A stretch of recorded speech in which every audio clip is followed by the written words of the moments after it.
Olá, pessoal, bem-vindos a mais um Diário SA.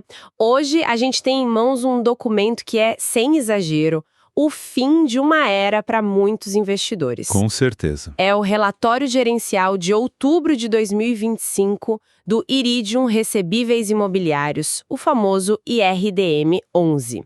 E a nossa missão aqui é mergulhar fundo neste, que é o último relatório do fundo como a gente conhecia. Exatamente. Este não é um relatório de rotina, né? É um documento de transição. Exato. Vamos entender o que aconteceu nesse apagar das luzes, por que ele está sendo incorporado e, o mais importante, tirar daqui o que realmente importa para quem era cotista. Exatamente. E o ponto central é esse, a aprovação da fusão com o IRIM 11.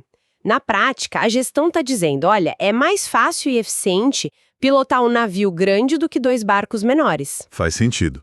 A aposta é em mais escala, mais agilidade, isso.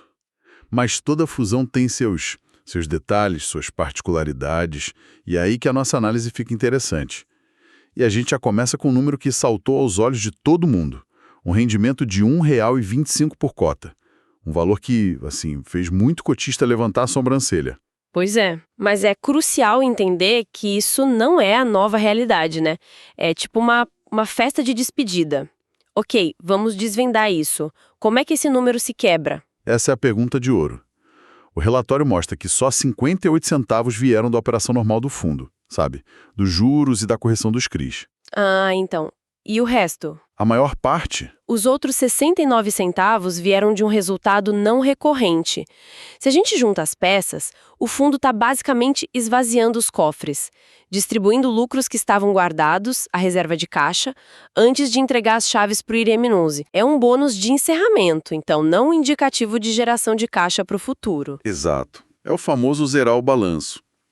E é até curioso notar que o resultado operacional, esses 58 centavos, na verdade sofreu um baque. É verdade, o relatório menciona isso. A deflação do IPCA lá de agosto ainda estava ecoando, né?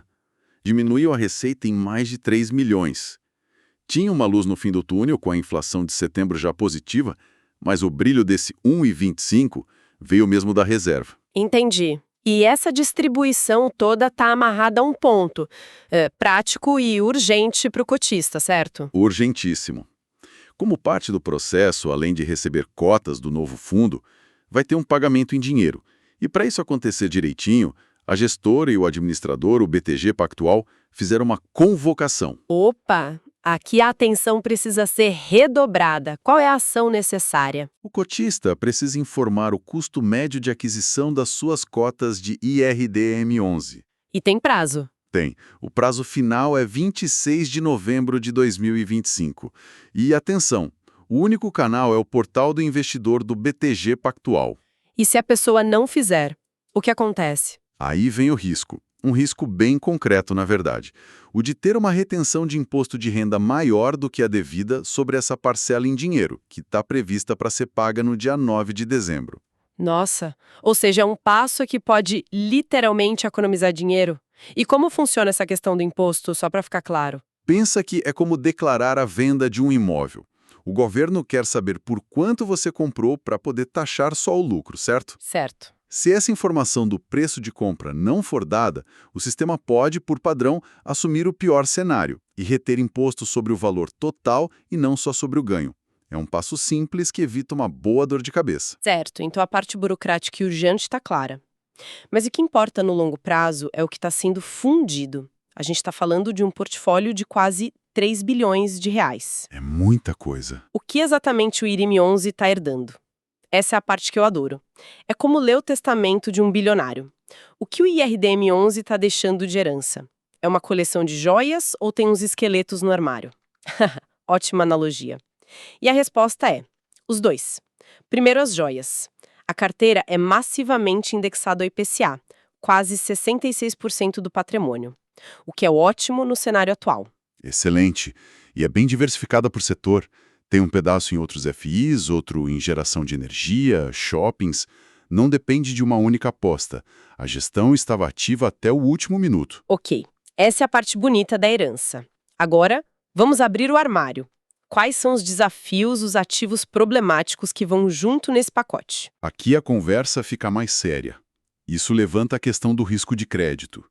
A seção de acompanhamento de operações é a mais importante do relatório nesse contexto. A nova gestão vai herdar umas lições de casa, então. Exato. E bem definidas. Temos, por exemplo, os CRIs Biuíque e Vila Jardim, que estão inadimplentes, em fase de negociação.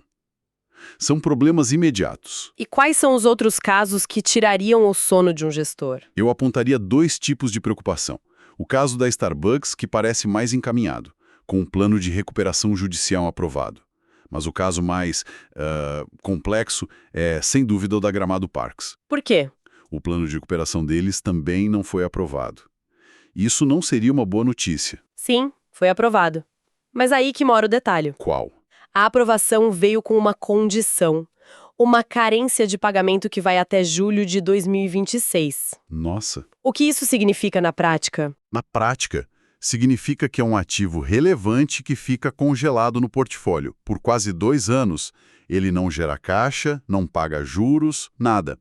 Para um fundo que vive de distribuir rendimentos mensais, é um peso morto temporário. Então, para o cotista do IRIM 11, que não tinha nada a ver com a história, ele está recebendo um pacote que inclui alguns presentes de grego.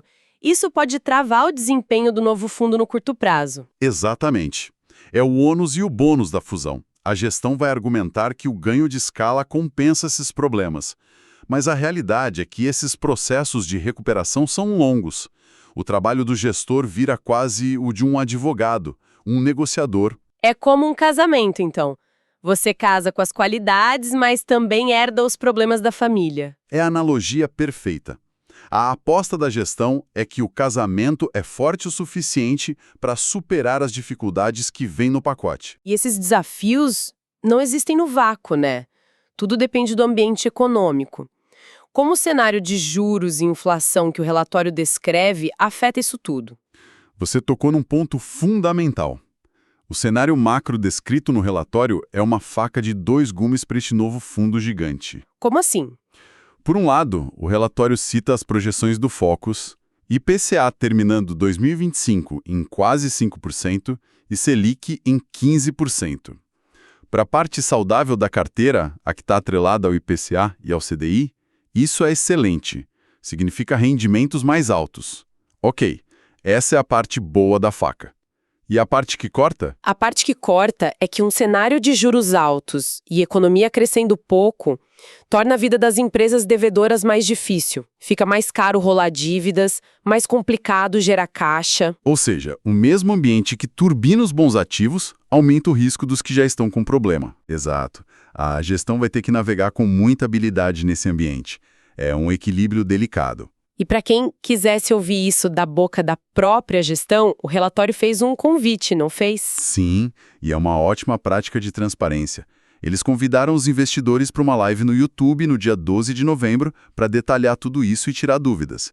Em momento de mudança, a comunicação direta é essencial. Perfeito.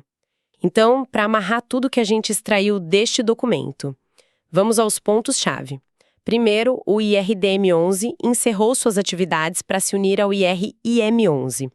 O objetivo é criar um fundo maior, mais eficiente. Segundo, o rendimento de 1,25 foi um evento único, uma distribuição final de reservas. Não deve ser usado como base para projeções futuras. E terceiro, o ponto mais crítico e de ação imediata para o cotista. É absolutamente essencial informar o preço médio de aquisição das cotas até o dia 26 de novembro, lá no portal do BTG Pactual. Exato. E com tudo isso, a reflexão que fica é: a fusão busca criar um colosso no mercado. Mas para um investidor de longo prazo, como essa escala e diversificação, na prática, alteram o perfil de risco e retorno?